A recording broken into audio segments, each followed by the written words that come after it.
Could it be every time they are vulnerable, they get friend zoned or cheated on? Could that also be? I want to invite the awareness around like most men have been taught to perform, not to actually like inhabit their body. Well, I don't know if that they've been taught. If you go to Marine Corps boot camp, you don't have a choice. Yeah. You just have to perform. Wait. Well, describe perform, inhabit their body. Describe like, it. okay, What is but that? Also, like the performance aspect is what I mean by that is that they're taught to stuff everything down, to not feel, to not be vulnerable. Like a lot of men are taught, like, I'll give you something to cry about. Could it be that men are biologically different from women and we simply process emotion? Here's number two. Could it be be every time they are vulnerable, they get friend zoned or cheated on? Could that also be? They get punished. Oh, okay. Yes. They get punished for being vulnerable. Okay. So could it be a lack of vulnerability in men, and stoicism is because that's who women reward with sex? Could that be the reason why? Absolutely. That's part of it. But it also stems from childhood. It's not just, once they start having sex. I promise you, like I will adapt to whatever. Deeper. Yes. Grounds it in deeper. But what I want to invite is like, as you're saying all of this of almost like there's nothing men can offer women anymore in a way. There's a part. I think there is stuff. I think women believe that there's nothing men can offer women anymore. I kind of like to reframe it as emotional safety. I think that's easier for men to be like, if I can feel emotionally safe with you, because there's like, oh, emotional intelligence, woo, we can't be with that. And it's like, just make me feel emotional. Does sound a little woo-woo, doesn't it? But you know what's so funny? Safety. Woo-woo? What the is woo-woo? What is that? Please. Okay. Astrology is woo-woo. Okay, I have a question. As much as we would love men to go and do his work, he's amazing. There's not a lot of men going to that emotional intelligence type of masculinity work to hold that space, which is amazing. Yes, because they keep getting cheated on in friend zone when they do that. Yeah. But the thing is, again, it's a lot I of have it, 4,500 though, clients. is Like I'm telling you what the experience of men is. When they act the way, because I believe in present. I read Eckhart Tolle. I love this idea. It's tremendous. And it's something I experienced with my girlfriend once we start sleeping together, not before. And meaning you don't have any type of presence with her until you start having. No, I do. What I'm saying is there's a level of vulnerability you earn with me. You don't get that in the beginning. You don't get that when you're a new employee of mine. You don't get that access when you become a new friend. You earn that. Crying over your wife when she gave you a new child is totally acceptable. Yes. There's nothing wrong with that, but she earned that. The problem is we're being taught to be incredibly vulnerable to women we just met, and these women are friend zoning these men and then cheating on them. That's my point. Men are being taught to be super vulnerable with women right now. Absolutely. Really? Wow. Well, hold on. Ready.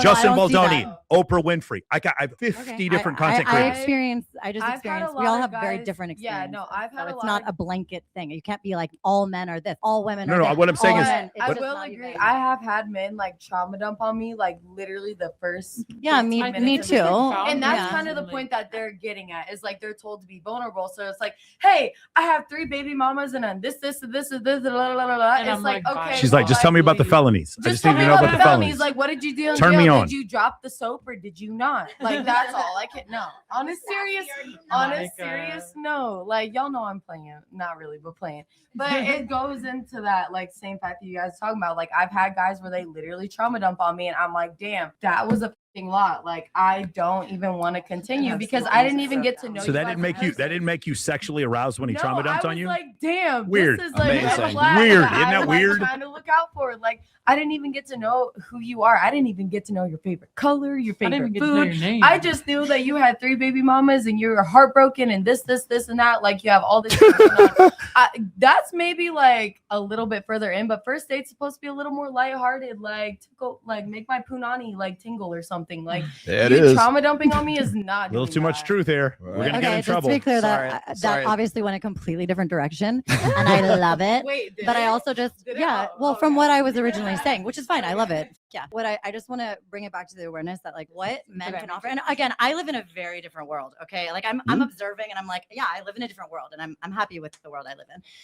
But the thing is like honoring all of our different perspectives, because the more that we can experience our different perspectives and actually listen, like open ourselves up to be like, oh, wow, that's a perspective that I would never hear if I wasn't willing to listen to that perspective. I got 12 women on the show right now. I'm totally there with you. So I love this. I love like hearing all of this. I do. I'm just saying, like, at some point, there's the client I have who I literally am trying to help him take the gun out of his mouth, and women haven't swiped right on him in in 5 years, and the answer is not for him to be more present. I'm sorry, it's not. Do you know? I have a client right now who has 4 dates in the next 2 weeks. When I met him a month and a half ago, he had 0 dates, and part of why he came to me is because I wanted to find his soulmate. He's ready for marriage and kids. This man is fucking epic. He's amazing. He's an amazing man. He really is. He's talented. He's successful. He's got so much going for him. But he was in a place where he wasn't magnetizing a lot of women. Why? Because he was so focused on that outside of himself. Now he is radiant. He's magnetic, and he's yeah. I mean, I also think he wasn't getting a lot of attention from women because women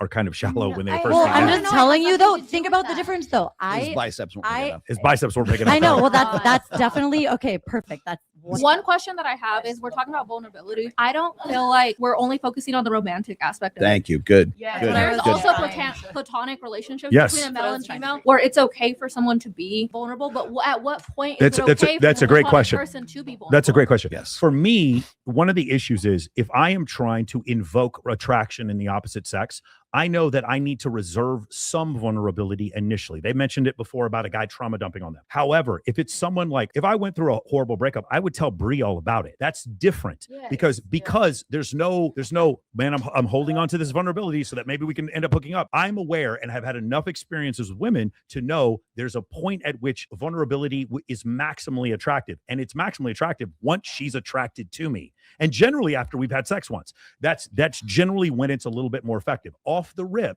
the first date, and I've actually seen guys do this. First date with a girl, but cheated on my last 3 girlfriends, and it was just really rough. Oh my God. So I was like, you've been cheated on by your last 3 girlfriends? But what about our platonic friends? Because there's a lot of us in this room that have male friends that have never crossed that threshold of ever. They probably would though. They probably would. At what point in friendship? Ladies, your guy friends, who thinks your guy friends would all sleep with you? My guy friend is in the black horse, and I am not black. Guy friends you think would sleep with you? Your guy friend, raise your hand. You think your guy friends would sleep with you? Yeah, what the fuck are you? Come on. No, not all of them. I know what my friends are into, and I am not that. You know, my guy friend and I'm the worst wing woman ever. You were not. No, Monica, you were not a bad ring woman. So let me see if I can answer her question as far as vulnerability in a platonic situation is concerned. Mike is one of my best friends. Okay, when I'm having surgery or something, or when something's going on, like with me, I know I can talk to this guy, right? So that's vulnerability. Yeah, it's a different kind of vulnerability. Okay, so we've been working together for a long time. We've been friends for a long time. I'm going to tell him something I know it's going to be in confidence, and we're going to, we'll be able to, to discuss things in that perspective. Okay, we're both heterosexual. I'm married. He's him. In the so there's no sexual context that's in there. But so that's what I was going to say is that's a different situation, different context.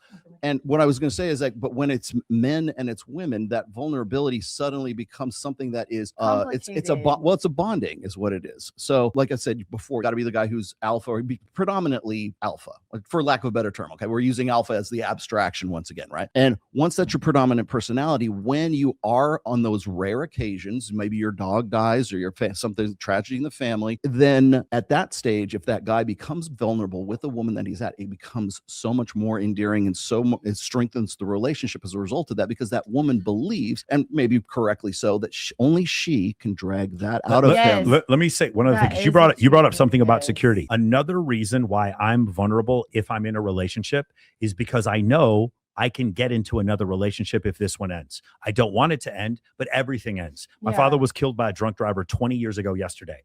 Things end. Things happen.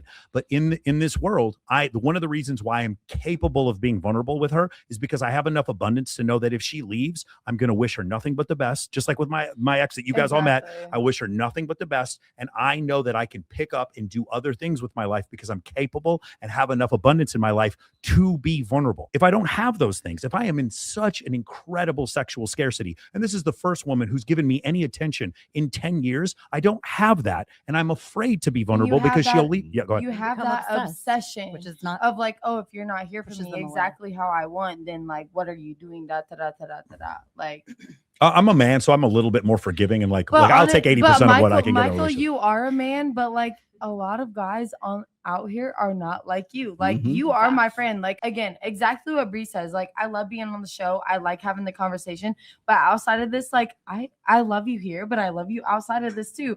A lot of men are not like that. And I know that you're trying to like teach them things like this, but sometimes like it's hard to teach. Like you're just a genuine person. Rolo, you're a genuine person. You're here trying to help people. Some people just don't have that like mentality built into them that like you just have to be genuine.